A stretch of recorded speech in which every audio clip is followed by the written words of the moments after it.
ہیں، جو نبی کے طریقے اور سنت کے نام پر بدعت کو رائج کرنے والے ہیں، جو نبی کی سنت کے نام پر منمانی اسلام پر عمل کرنے والے ہیں۔ رب کا فرمان ہے فَلْيَحْذَرِ الَّذِينَ يُخَالِفُونَ عَنْ أَمْرِهِ أَن تُصِيبُهُمْ فِتْنَةٌ أَوْ يُصِيبُهُمْ عَذَابٌ أَلِيمٌ۔ لوگوں کان کھول کر کے سن لو، میرے نبی کی مخالفت کرو گے ہم تمہارے اوپر عذاب نازل کریں گے، میری نبی کی مخالفت کرو گے ہم تمہیں فتنوں میں مبتلا کریں گے، میرے حبیب کی سنت کی خلاف ورزی کرو گے ہم تمہیں ہر اعتبار سے آزمائیں گے، تمہارے اوپر مصائب کے بہار ڈالیں گے۔ تمہیں نبی کی اتباع کرنی ہوگی، کامیابی اور کامرانی چاہتے ہو۔ کیا ایسا جذبہ ہمارے دلوں کے اندر ہے کہ ہم اپنے دلوں کے اندر، اپنے جگر اور گوشے کے اندر امام کائنات صلی اللہ علیہ وسلم کی سنت کی اتنی اہمیت رکھتے ہیں؟ امام مالک رحمہ اللہ پوری زندگی لگا دی انہوں نے نبی صلی اللہ علیہ وسلم کی سنت کی تبلیغ میں اور ترویج میں۔ امام مالک رحمہ اللہ مسجد نبوی میں بیٹھ کر کے باوضو ہو کر کے، خوشبو لگا کر کے، مسند پر بیٹھ کر کے اپنے شاگردوں کو امام کائنات صلی اللہ علیہ وسلم کا فرمان سناتے تھے، حدیثیں سکھلاتے تھے، حدیثیں پڑھاتے تھے، حدیثیں بتلاتے تھے، امام کائنات صلی اللہ علیہ وسلم کے قول، فعل اور عمل کو امت تک پہنچاتے تھے۔ کیا فرمایا تھا امام مالک رحمہ اللہ نے؟ کیا جملہ تھا مسجد نبوی میں بیٹھ کر کے امام مالک رحمہ اللہ کا؟ ہمیں سوچنا چاہیے اور غور کرنا چاہیے۔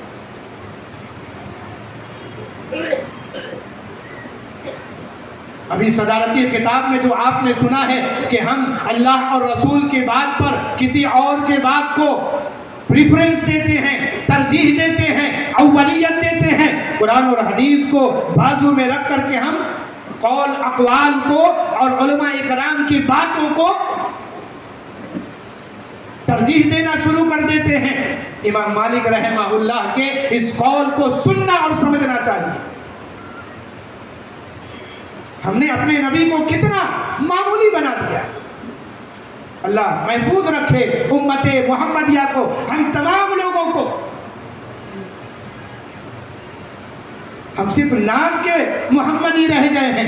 ہم صرف نام کے امت محمدیہ رہ گئے ہیں، صرف نعرے لگانے کے لیے، صرف جلوس نکالنے کے لیے، صرف لوگوں کو برا بھلا کہنے کے لیے، صرف مظاہرے اور ڈیمونسٹریشن شریعت اور دین کے نام پر کرنے کے لیے۔ لیکن جب بات سنت رسول کی آتی ہے، جب بات طریقہ رسول کی آتی ہے، جب بات سیرت رسول صلی اللہ علیہ وسلم کی آتی ہے، تو ہمارا دامن خالی نظر آتا ہے، ہماری عبادت سنت کے خلاف نظر آتی ہے، ہمارا طریقہ نبی کے سنت کے بالکل پرے نظر آتا ہے، برعکس نظر آتا ہے۔ سارا معاملہ ہم نبی صلی اللہ علیہ وسلم کے سنت کے خلاف کرتے ہیں۔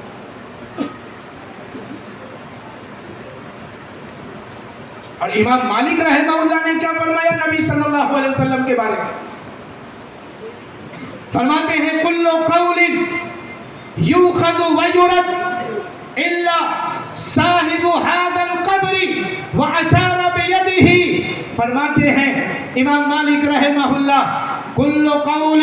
یوخذ ویرد، اس یونیورسٹی، اس یونیورس اور اس کائنات کے اندر ہر کسی کی بات کو مانا جائے گا، ہر کسی کی بات کو ریجیکٹ کیا جائے گا، ہر کسی کی بات کو سنا جائے گا، سننے کے بعد اس کا انکار کیا جائے گا، سوائے ایک شخص کے، سوائے ایک پرسنالٹی کے، اور وہ پرسنالٹی جناب محمد رسول اللہ صلی اللہ علیہ وسلم۔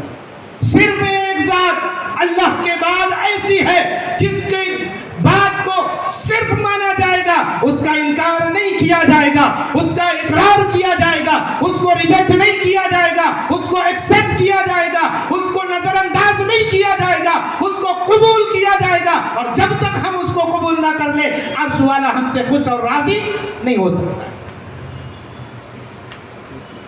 اللہ تبارک و تعالی راضی ہونے والا نہیں ہے، خوش ہونے والا نہیں ہے۔ ہم سمجھتے ہیں کہ ہم جیسے بھی عبادتوں کو کر لیں گے اللہ کے بارگاہ میں بھیج دیں گے اللہ قبول کر لے گا. سنیے, اللہ کے نبی صلی اللہ علیہ وسلم کے سنت کے بغیر ایک عمل اللہ کے بارگاہ میں قابل قبول ہونے والا, من عمل عملا لیس علیہ امرنا فہو رد. امام کائنات صلی اللہ علیہ وسلم کا فرمان ہے, بخاری اور مسلم کی روایت ہے, کوئی بھی عمل ہو, کتنا اچھا عمل ہو, کتنا بڑا عمل ہو, کتنی بڑی عبادت ہو, کتنی زیادہ عبادت ہو, وہ اللہ کے بارگاہ میں اس وقت تک قابل قبول نہیں ہو سکتا جب تک کہ اس پر امام کائنات صلی اللہ علیہ وسلم کی مہر نہ لگائی گئی ہو. میرے نبی نے نہیں کیا, میرے نبی نے اس عمل کو انجام نہیں دیا, میرے نبی کی زبان مبارک سے اس عمل کے کرنے کے بارے میں حکم نازل نہیں ہوا, میرے نبی کی سیرت اور زندگی میں وہ عمل کھنگالنے سے نہیں ملا. قسم اللہ کی رب العالمین کی بارگاہ میں وہ عمل قابل قبول نہیں ہونے والا. جتنا ہی سر پٹک لے, جتنے عمرے اور حج کے انبار لگا دے, فَجَعَلَهُ حَبَاءً مَنْصُورًا. اللہ نے کہا کہ رب کے بارگاہ میں جب تمہارے یہ عبادتیں پیش کی جائے گی, ان عبادتوں میں میرے حبیب کا کوئی عمل دخل نہیں ہوگا, میرے حبیب کا نقشہ نہیں ہوگا, میرے حبیب کی سنت نہیں ہوگی, تمہارا رب اس عمل کو گرد و غبار بنا کر کے اڑا دے گا. حباءً منصورا, اللہ کوڑا کرکٹ بنا کر کے پھونک سے اللہ تبارک و تعالیٰ اڑا کر کے رکھ دے گا. اس عمل کا کوئی بدلہ اور نہیں کہ ہمارے نام اعمال میں لکھا. یہ اہمیت ہے جناب محمد رسول اللہ صلی اللہ علیہ وسلم. امام کائنات صلی اللہ علیہ وسلم کے اس دنیا سے چلے جانے کے بعد امام کائنات صلی اللہ علیہ وسلم کے کیا اہمیت صحابہ اکرام کی زندگی میں تھی, وہ کیا جماعت تھی. اس لیے امام کائنات صلی اللہ علیہ وسلم نے کہا تھا, لا تسبوا اصحابی, اے لوگوں کان کھول کر کے سنو, میرے صحابہ کو کبھی برا بھلا نہ کہنا. اور آج امت اسلامیہ کے نوجوان جو آج کل واٹس ایپ, ٹویٹر, فیس بک اور نیٹ سرفنگ کرنے والے, گوگل پر بیٹھ کر کے دن بھر اور یوٹیوب میں اور سوشل میڈیا میں ایکٹیو رہنے والے ہمارے نوجوان, ہماری یوتھ, ہماری نیو جنریشن جو ہے, کسی کو بھی سن کر کے اس کی بات کو مان لیتی ہے, ایکسیپٹ کر لیتی ہے, اور جناب محمد رسول اللہ صلی اللہ علیہ وسلم کے سنت اور طریقے کو چھوڑ دیتی ہے.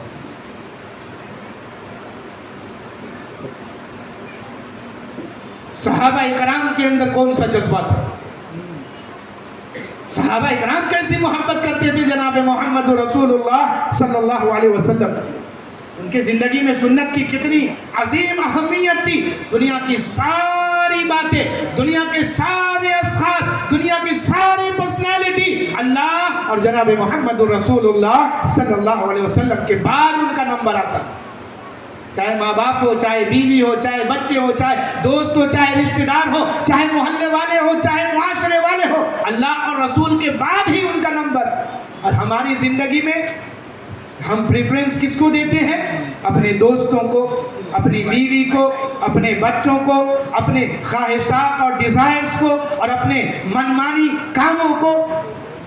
یہ ساری چیزیں ہماری زندگی میں معنی رکھتی ہے, لیکن جناب محمد رسول اللہ صلی اللہ علیہ وسلم کی سیرت, آپ کی سنت, آپ کی بایوگرافی, آپ کا قول, فعل اور عمل ہماری زندگی کے اندر کوئی معنی نہیں رکھتا.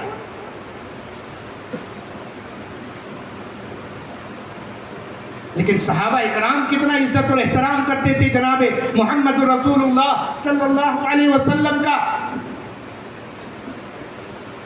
جس میں اطہر رکھا ہوا ہے.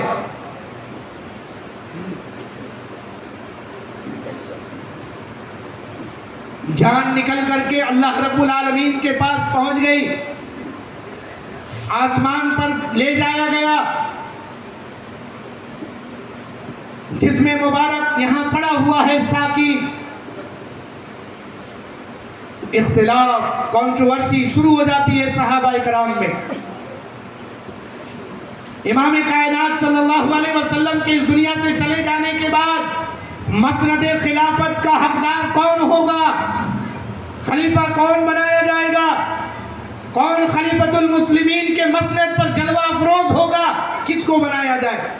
انصار کھڑے ہوتے ہیں, کہا کہ ہم میں سے بنے گا, ہم نے مہاجرین کی مدد کی ہے,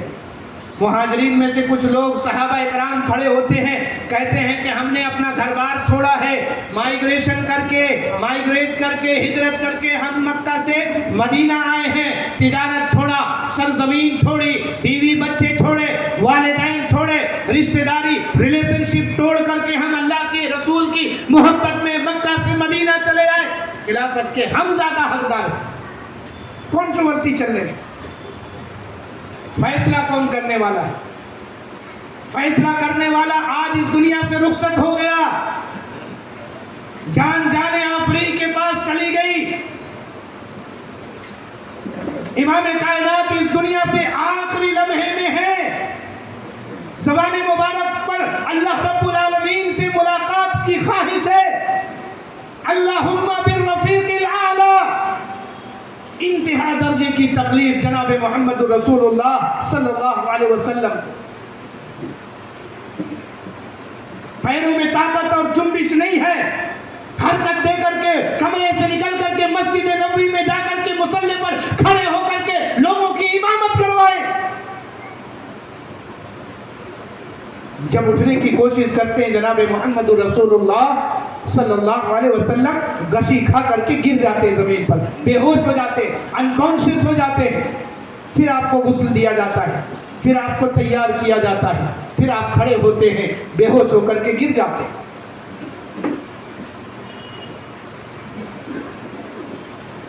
امام کائنات صلی اللہ علیہ وسلم آخری لمحے میں بھی امت محمدیہ اپنی امت کے بارے میں پوچھ رہے ہیں حضرت عائشہ رضی اللہ تعالی عنہا سے کہ بتاؤ لوگ کیا کر رہے ہیں؟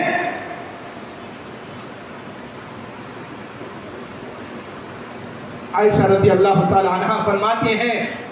اللہ کے رسول ہم ینتظرون، ابھی تک وہ صف لگا کر کے کھڑے ہیں کہ اللہ کا حبیب آئے گا، امام کائنات آئے گا، فخر موجودات آئے گا، لوگوں کی امامت کروائے گا، لیکن جناب محمد رسول اللہ صلی اللہ علیہ وسلم کے جسم اطہر میں آج اتنی طاقت اور سکت نہیں ہے کہ وہ آگے بڑھ کر کے مصلی پر امت الاسلامیہ کی مومنین کی نماز پڑھا سکے، امامت کروا سکے، طاقت نہیں ہے۔ دو صحابہ کے کندھوں پر ہاتھ رکھ کر کے امام کائنات صلی اللہ علیہ وسلم مسجد نبوی میں جاتے ہیں، عائشہ رضی اللہ تعالیٰ عنہ کو حکم دیتے ہیں پہلے مرو ابا بکر، کہا ہے عائشہ اپنے ابا جان ابو بکر کو یہ حکم دے دو،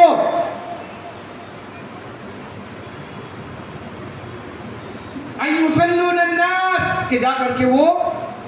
لوگوں کو نماز پڑھائیں، امامت کروائیں۔ وہ کتنی محبت تھی صحابہ اکرام کے دلوں میں جناب محمد الرسول اللہ صلی اللہ علیہ وسلم کی، جس میں اطہر سامنے رکھا ہوا ہے، ہر طرف سناٹا چھایا ہوا ہے، ہر طرف غمگینی ہے، ہر طرف مایوسی ہے، وہ وہی جو امام کائنات صلی اللہ علیہ وسلم پر اتاری جا رہی تھی، وہی کا سلسلہ رک گیا، وہی کا سلسلہ منقطع ہو گیا، اب رب کا فرمان زمین پر نہیں آنے والا، کیونکہ اس فرمان کو لینے والا، اپنے سینے میں بسانے والا، امت تک پہنچانے والا آج خود اللہ رب العالمین کے بلاوے پر لبیک کہہ کر کے چلا جاتا ہے، اللہم رفیق الاعلی، اللہم رفیق الاعلی۔ امام کائنات صلی اللہ علیہ وسلم آسمان کی طرف نگاہ اٹھائے ہوئے ہیں، رب سے دعا کر رہے ہیں، اے اللہ اب تجھ سے ملاقات کا وقت آ گیا ہے، اب مجھے اپنے پاس بلا لے، اللہم بالرفیق الاعلی، اب آخری سفر ہے میرا جانے والا ہوں۔